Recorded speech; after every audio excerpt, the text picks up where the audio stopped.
Halo, perkenalkan nama saya Renard Ken Wilbert dari 10 MIPA 2. Hari ini saya bersama dengan Saya Kennard Gabriel dari 10 MIPA 2. akan membahas mengenai hexapoda. Selamat menyaksikan dan tolong naikkan volume suara karena kami akan banyak berbicara mengenai materi yang akan kami bahas. Terima kasih.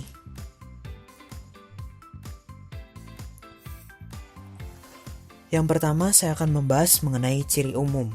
Jadi, anggota kelas ditandai dengan memiliki dasar dari bagian mulut dikemas dalam kepala. Di dalam kelas ini ada 3 ordo, yaitu Protura, Diplura, dan Colembola. 2 yang pertama adalah organisme yang sangat kecil dan kurang mata. Sebaliknya, Colembola lebih berlimpah dan terkenal. Kelas kedua adalah insekta. Ini ditandai dengan memiliki keragaman yang luar biasa, dengan perwakilan yang telah berhasil menjajah hampir semua lingkungan. Mereka dibedakan dari kelas sebelumnya, terutama oleh kehadiran bagian mulut di luar kapsul, kepala, dan sebagian besar memiliki sayap. Yang kedua adalah struktur tubuh. Dilansir dari sumber belajar Kementerian Pendidikan dan Kebudayaan, tubuh serangga terbagi menjadi 3 bagian, yakni kepala atau kita sebut kaput. Suherianto mengatakan bahwa kepala serangga terdiri dari 3-7 ruas yang memiliki fungsi sebagai alat untuk pengumpulan makanan, penerima rangsangan, dan memproses informasi di otak. Kepala serangga keras karena mengalami skelerotisasi. Tubuh serangga terbagi menjadi 3 bagian, yakni kepala atau kita sebut kaput, lalu dada bisa juga disebut toraks, dan perut disebut abdomen. Pada kepala serangga terdapat antena yang mengandung alat penciuman yang memiliki komoreseptor. Komoreseptor juga dikenal sebagai komosensor. Adalah sel reseptor sensori khusus yang mentransduksi zat kimia, endogen atau diinduksi, untuk menghasilkan sinyal biologis. Lalu bagian dada. Serangga terdiri dari 3 segmen. Toraks merupakan pusat gerakan serangga. Toraks dilengkapi dengan protoraks, mesotoraks, dan sayap belakang terletak pada metatoraks. Sedangkan bagian perut terdiri dari sekitar 11 segmen, yang segmen terakhir berubah menjadi alat genital. Dada dan perut merupakan bagian tubuh tempat di mana kaki dan sayap melekat, dan tempat di mana sistem pencernaan, organ reproduksi, dan jeli yang lengket dan beracun berada. Lalu, kemudian serangga memiliki 3 pasang mulut yang terdiri dari sepasang mandibula, 3 pasang maksila, dan bibir atas atau labrum. Labrum fungsinya untuk memasukkan makanan ke dalam rongga mulut serta bibir bawah, labium. Labium sendiri fungsinya untuk menutup atau membuka mulut. Epifaring fungsinya sebagai pengecap. Lalu mandibel fungsinya untuk mengunyah, memotong, dan melunakkan makanan. Lalu ada maksila, alat bantu untuk mengambil makanan. Pada bagian kepala, serangga juga memiliki organ perasa atau papus yang gunanya untuk merasa, sepasang mata faset. Mata faset adalah mata majemuk yang dimiliki arthropoda seperti mata serangga maupun mata krustasea, di mana terdiri bentuk unit berulang atau tidia, yang masing-masing memiliki fungsi sebagai visual reseptor terpisah. Dan mata ocellus. Ocellus adalah jenis mata ceruk pada arthropoda, mengaburkan gambar di seluruh retina, dan karenanya sangat baik dalam menanggapi perubahan intensitas cahaya yang cepat di bidang pandang keseluruhan. Alat pernapasan pada serangga adalah trakea. Pada setiap segmen tubuh serangga terdapat lubang trakea yang disebut spirakel. Alat sekresi pada serangga berupa pembuluh Malpighi.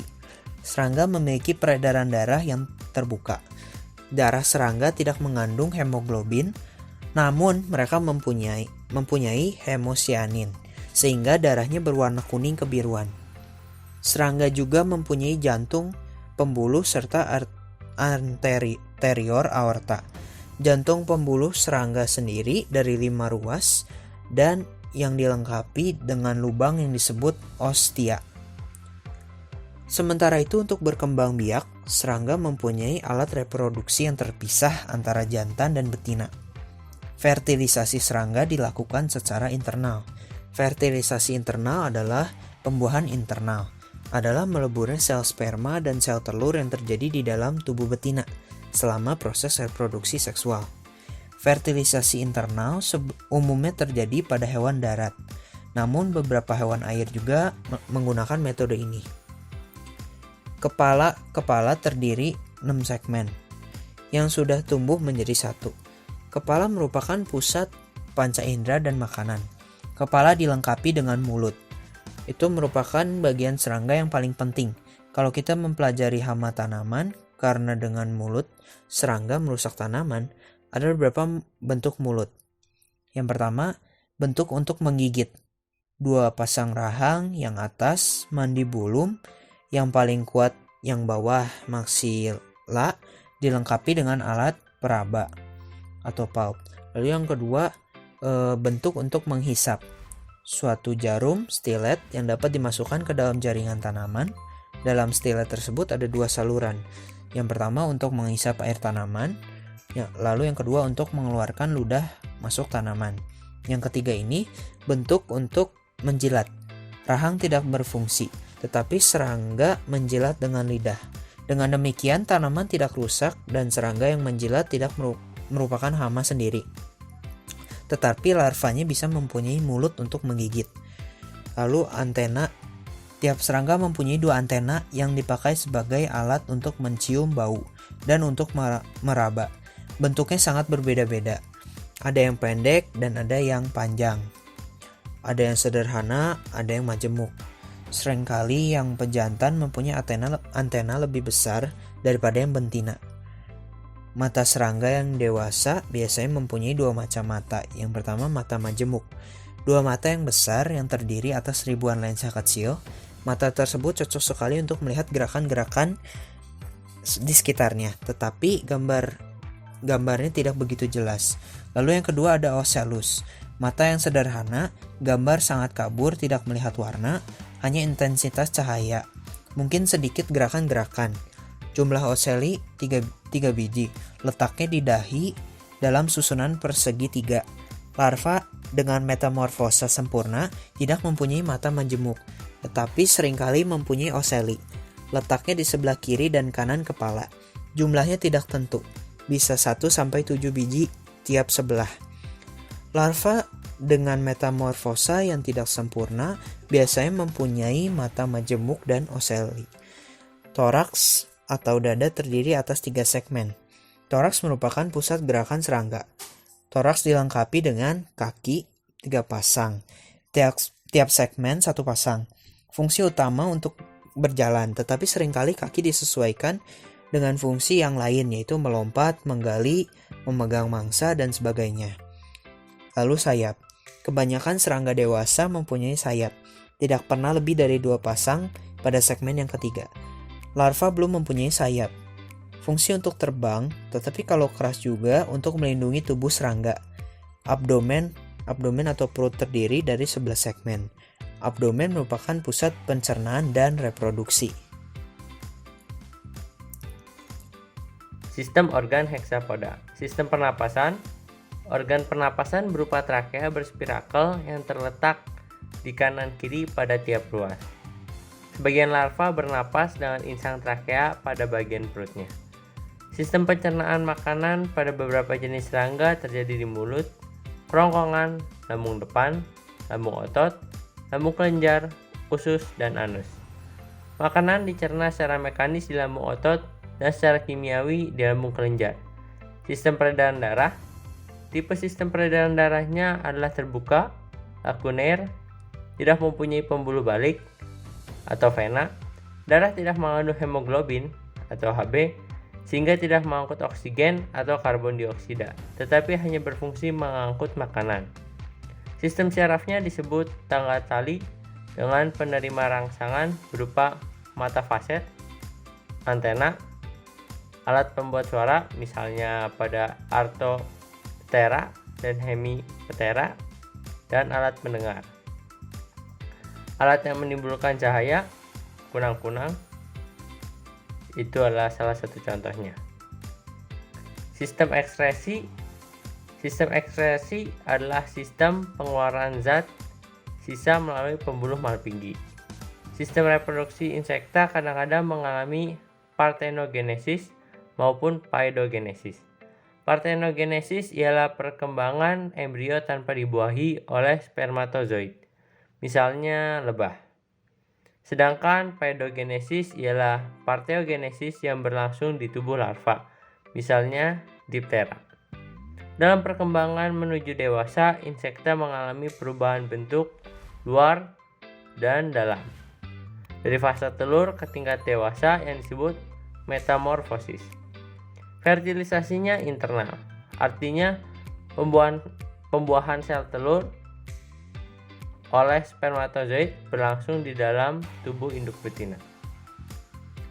Klasifikasi atau ciri khas: memiliki sepasang antena, memiliki 3 pasang kaki, memiliki 1-2 pasang sayap, memiliki alat mulut. Peranan serangga. Peranannya menguntungkan. Serangga dapat dipakai sebagai bahan konsumsi. Contohnya lebah madu sebagai penghasil madu yang dapat dikonsumsi manusia dan juga hewan, dan merupakan pemanis alami sebagai bagian dari suatu ekosistem. Peran serangga dalam ekosistem sendiri dapat berupa sebagai polinator, dekomposer, predator, parasit, dan sebagai bioindikator suatu ekosistem, sebagai bahan obat, sebagai forensik. Serangga dapat menentukan waktu kematian karena kemampuan serangga merubah bahan organik termasuk mayat manusia. Contoh-contoh peranan serangga yang menguntungkan: kupu-kupu membantu penyerbukan pada berbagai jenis bunga. Lebah membantu penyerbukan berbagai jenis tanaman. Lebah mempunyai sengat yang kini dimanfaatkan dalam pengobatan alternatif. Kepompong ulat sutra menghasilkan benang sutra sebagai bahan baku pembuatan kain sutra. Peranan heksapoda yang merugikan, yaitu dapat berperan sebagai hama pertanian seperti hama wereng yang merusak tanaman padi yang merugikan manusia, sebagai vektor penyebar penyakit, contohnya nyamuk yang menularkan demam berdarah atau malaria, lalat yang dapat menularkan dan menyebabkan diare pada manusia, merusak bangunan, contohnya jenis serangga rayap yang menyebabkan lapuknya kayu, jenis serangga yang dapat menyerang manusia. Contoh peranan heksapoda yang merugikan: rayap memakan kayu sehingga kayu menjadi keropos, walang sangit menjadi hama pertanian padi karena membuat bulir padi menjadi kopong, wereng menjadi hama pertanian padi karena membawa virus dungro sehingga padi menjadi kerdil dan mati, nyamuk Aedes aegypti yang membawa virus dengue yang akan menyebabkan demam berdarah dengue.